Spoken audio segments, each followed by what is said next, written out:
Hello, we are the annual conference of Against the Tide TV entitled Poland and the World After the Catastrophe.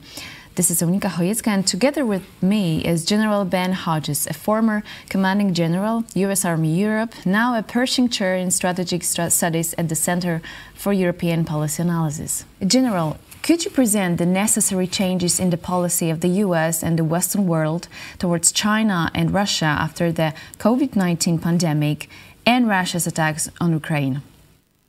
Well, you know, the COVID pandemic, as well as Russia's attack and all the things leading up to it, have reminded us in the United States how much we need allies, how dependent we are on our friends in the European Union and partner countries in the Indo-Pacific region as well. That we're vulnerable because of our dependence on Russia. The West, dependence on Russia for energy, dependence on China for so much of the industrial components and products that we depend on because, frankly, we got lazy over the last few years because it was cheaper just to buy things from China than to make them ourselves. And even things like medical supplies, basic things.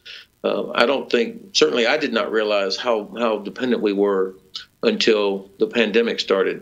So the bottom line is these two things, Russia's threat, attack, the pandemic, and also behind that is the potential for conflict with China has made it very clear how important it is that the United States work closely with our allies and our partners. And the economic power of the European Union, the military power of NATO, these are essential for American security. And I think the administration of President Biden recognized that. General, has the policy of including China and Russia in the various bodies and supply chains of the free world failed, or will it continue in some form? I wouldn't say it failed, but we, again, have been reminded of our vulnerability with over-reliance. I think that it's an important part of our security for each of our nations to make sure that we have resilience in supply chains and in energy and in many other aspects of life. Look, at the end of the day, we do want to have Russia and China as responsible members of the international community. They have China has a huge population. Russia has endless resources, and it's a vast country geographically. So it's in the interest of all of us that China and Russia eventually are seen as responsible members of the international community. But that does not mean that we shouldn't hold them accountable to international standards. Having said that, my country, the United States, also has a responsibility. I mean, we need to work on our energy independence, reducing our energy demands, improving our own societal resilience. Defending democracy starts at home. Before we can lecture other countries about their democracy, we need to make sure that our own democracy and our own societal resilience is strong enough to withstand all those challenges. So this is an important part going ahead. China's expansion under the Belt and Road project be halted as a result of the COVID-19 pandemic and the war in Ukraine? No, it has not halted. The Chinese are still attempting to develop or get influence into the development of infrastructure throughout Europe, Africa, South America.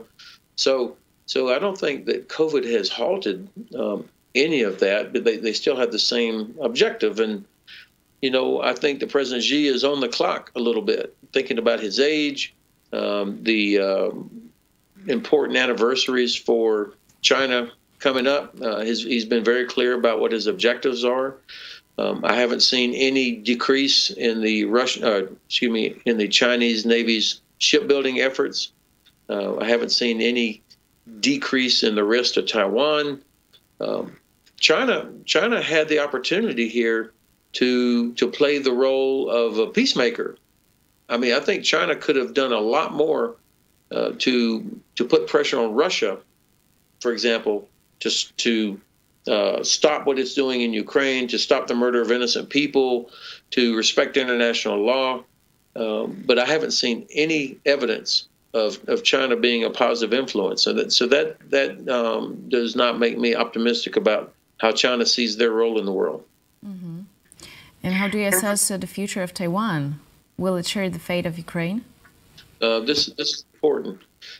First of all, China is not ready to invade Taiwan. I think they are still 3 or 4 years away from having the capabilities required to launch any sort of successful attack of Taiwan. That would be very difficult to do. I mean, the distance, amphibious operations, air, and so on. So they're not ready for that yet. Secondly, I think China is watching to see how we, the United States and our allies, how do we deal with Russia in Ukraine? I mean, if we cannot stop Russia in Ukraine, then I don't think the Chinese are going to be terribly impressed with anything we say about Taiwan or the South China Sea. But I would also say that Taiwan has a lot to do. I mean, they've their own military preparedness is not where it needs to be yet, and you can see that Ukraine, while had made a lot of improvements over the last few years, they still have a lot to learn and a lot of improvements to make. And so Taiwan needs to be paying attention to this as well. It will be much more difficult for us to help Taiwan than it is for Europe to help Ukraine, partly because of the distances involved. General, thank you so much for your time. General Ben Hodges were with us. Thank you for the privilege. Thank you.